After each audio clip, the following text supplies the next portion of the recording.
Good morning, Malcolm Nance. Good morning, Steffi. I understand you will be live in studio with me all 3 hours next week. Oh, yeah, I could actually do it multiple days, but why? I'll just Oh, jump in you one give me multiples, that's for sure, sir. day. I Mal- know. Malcolm Nance, wow. This is, I know we have a Trump bombshell, a news cycle, but Steve Bannon's pretty big, right? Subpoenaed by Bob Mueller. Give us your take on that whole thing. You gave him, you said, pro tip, Stinky Steve, do not lie. Actually, it was do not lie. Right. Uh, this is just going to be glorious. And if anybody hasn't seen the Rachel Maddow from yesterday, where she spelled out all of the people who've been subpoenaed to come before the Mueller's grand jury, it was really tertiary and quadrennial type of characters, people who were not on any radars, just the assistant to Manafort for publicity and some of the others. But the first high-profile case is Steve Bannon. And it appears that Mueller has a very, very peculiar strategy that he's carrying out, whether he thinks that he can get Bannon there to talk or see if he's going to lie for a perjury trap. It doesn't matter. It's all good for Mueller. Right. Where it's bad is it's going to be bad, not just for Donald Trump, but I think Steve Bannon has got the long knives out for Jared Kushner. Yeah. And I think he will drop every dime that he's ever had to tell Mueller everything, particularly the things that he can really damage Jared Kushner on. Wow. And I know. Wow. And the most significant of which is the conversations that he's had with the Russians and any communications that he's had related to that, asking the Russians for secure back-channel communication. Right. There's a lot of suspicion that story came, it was said it was handwritten in an envelope and given to the New York Times, but there are a lot of suspicions that came from Bannon. Yeah. Yeah. Well, and what about Don Jr.? Oh, well, Don Jr., every day people ask me, are you still on track for your end of March significant breakthrough in the investigation? I still think that we're on track, and I think Don Jr. and perhaps Jared Kushner are going to be the two surprise indictments, if not, at least being hauled in before Mueller and having to answer some extremely unhealthy questions, because anything these two guys have to answer for will implicate Donald Trump. Right. There's just no way about it. So, it's just a question of who goes full Fredo.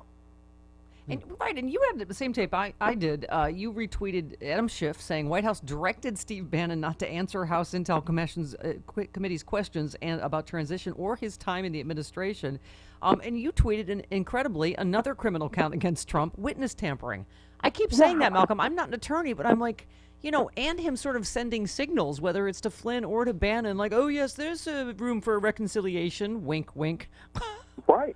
Well, Yeah. as I understand it, on the House Intelligence Committee, where Bannon went there for 9.5 hours, he and his lawyer were saying that they were directed by the White House not to answer questions. What was not said, and correct me if I'm wrong, was that the White House was exerting executive privilege. And people have paraphrased it this morning in the news that they were essentially saying because of executive privilege, but no one evoked that.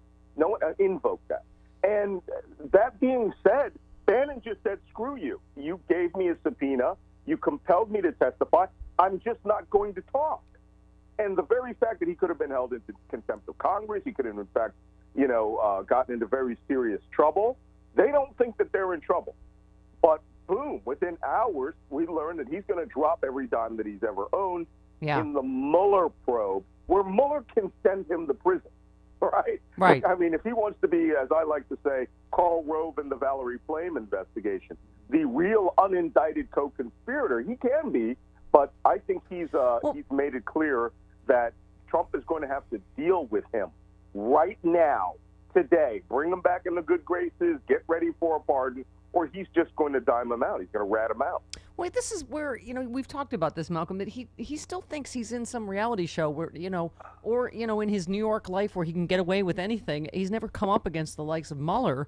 So, here he is again. He's fired Bannon. He's attacked him and sloppy Steve and insulted him, had the Mercers cut off his funding, get him fired. Right? Right. And so now, obviously he's in a chatty mood, and now he's sending signals. Oh, there could be a reconciliation. Oh, nothing is permanent.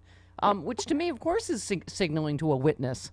With Donald Trump, it's always the dog humping your leg, right? He's always trying to show dominance in one way, shape, or form. And with Steve Bannon, this is the ultimate hump.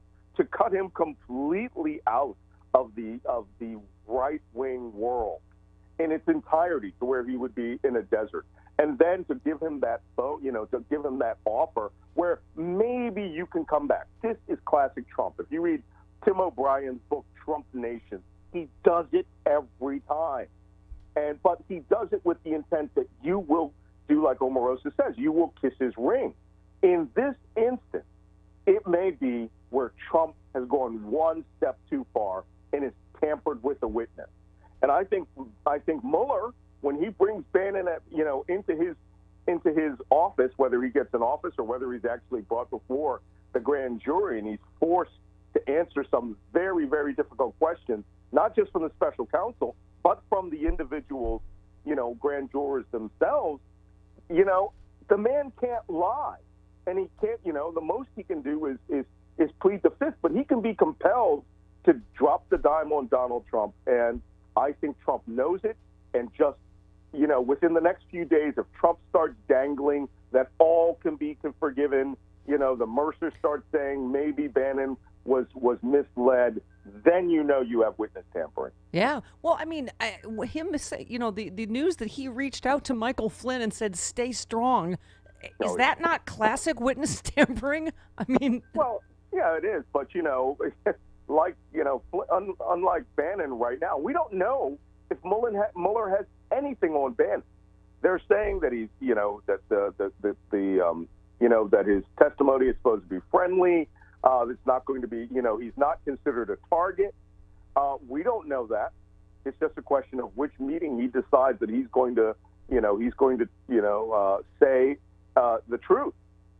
Bannon could quickly become a target. Yeah. And he could, and it's, Michael Flynn had state charges that he was pending, attempted abduction of a Pennsylvania state resident. He was going to get charged at the county level by the sheriff, right? Yeah. There's no way you can have a pardon for that.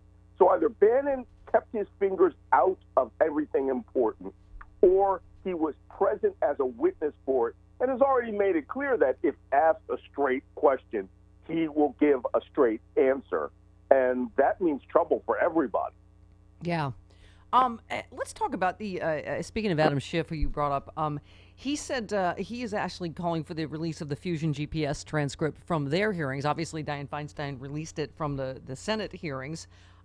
He said he does not have the unilateral authority that Feinstein has, but has asked Republicans on the committee to release it. I mean, once again, so clear why they didn't want to release the Senate version, because it is so damning, not just of Trump, but of Republicans, right, and their complicity. Absolutely. It just goes to show that there is one party looking out for the nation, and the other party has made a conscious choice, particularly in the House Intelligence Committee. I mean, I'm ashamed that they're even using the word intelligence in their titles, because they have decided they are part of this conspiracy. We've seen enough, circumstantial evidence to believe that. Let me tell you, if things flip next year for the Senate and the House become democratically controlled, you can pretty much see that Devin Nunes was a co-conspirator in the obstruction of justice, and his staff. Yeah. And why these people are not cutting deals, it shows that, with Mueller and coming out and saying, hey, we were instructed to go out and block this investigation at every turn, even though we may have seen crimes actually in progress. Well, there's a way to bring those people to account as well. And Devin Nunes and other people on that committee, Trey Gowdy, they themselves, being a member of Congress, does not protect you from being a criminal. Yeah, thank you. And in this case, again, this is, I got this from our discussion on Joy Reid the other day. This is a crime in progress. And we are seeing a multiple crimes if they continue to block for the president so that we cannot know whether a foreign power attacked this nation for the benefit of one individual family, and that's the the Trump. Right. Right. Yeah. I mean, that's obviously is going to be part of the questions for Bannon. I'm having a hard time keeping track of all this. I'm no Rachel Maddow, but didn't he? The data firm didn't he take? I mean, obviously, I think what the thinking is that the Russians stole this information for Trump, but then it was passed to this data firm, right? Possibly through Bannon and Kushner. That's correct. Yeah, that's correct. Cambridge Analytica, which he and Kushner are on the board. The most they can say is we didn't know what was going on down at the bottom.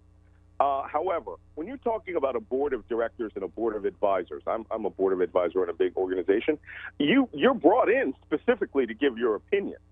And in something like this, which would be the dirty tricks department, where Russian information would be stolen, and you are asked one way or the other to help focus a message towards, 77,000 formerly Democratic Union voters in Pennsylvania, Michigan, and Wisconsin in order to flip them against Hillary Clinton using your deep dive analytics so that Russian-originated propaganda warfare is put into the minds of those voters and repeatedly hammered there. That is not collusion, all right? That's conspiracy. Yep. And conspiracy is a crime. Even if you didn't put it into operation, even if you didn't know where the source of that information was coming from, and you all decided, you know what, this stuff fell off a truck, let's just drive this truck into Michigan, Pennsylvania, and Wisconsin. This is why Mueller has just added a new top cyber crimes prosecutor to his, to Murderers Row there, who is probably going to be the guy who takes apart Cambridge Analytica and makes the link between probable NSA and other U.S. intelligence information and the conspiracy that helped them focus these messages. Wow. So, Malcolm, quickly before you go, your March prediction in terms of the wood chipper of justice, because you say significant. I mean, I feel like we've already had a lot of significant breakthroughs. What do you mean by that when you say March? March for what? I think the end of the month we will hear the big ones. And the big ones are, Trump's inner circle. And his inner circle are Jared Kushner, Ivanka Trump, Donald Trump Jr., maybe even Eric Trump, and Mike Pence. And there has to be, because if Steve Bannon's brought in as a witness, and Mike Flynn has already pled guilty to a crime, and his Manafort has already, been indicted, you're empty. And I'm telling you, the vehicle that is going to be the dagger in the back of all of these people is going to be Steve Bannon pushing in information collected by Hope Hicks and her little role as stenographer for the lie that Donald Trump Jr. didn't meet with these Russians in that Air Force One meeting. Yep. And she's going to tell the truth, but they're going to corroborate it with Bannon. Wow. All right. Malcolm, Nance, you just make me happy. We will see Malcolm all 3 hours live in studio on Tuesday, right? Yes. That's right. I'll be in there. In Los Angeles. All right. Love you, Malcolm. See you next week. All right. See you. Bye. There he goes. Malcolm Nance. So much more information that's being reported. I can't find my pants. I know. That's why I can't find my pants. Mm-hmm. Okay.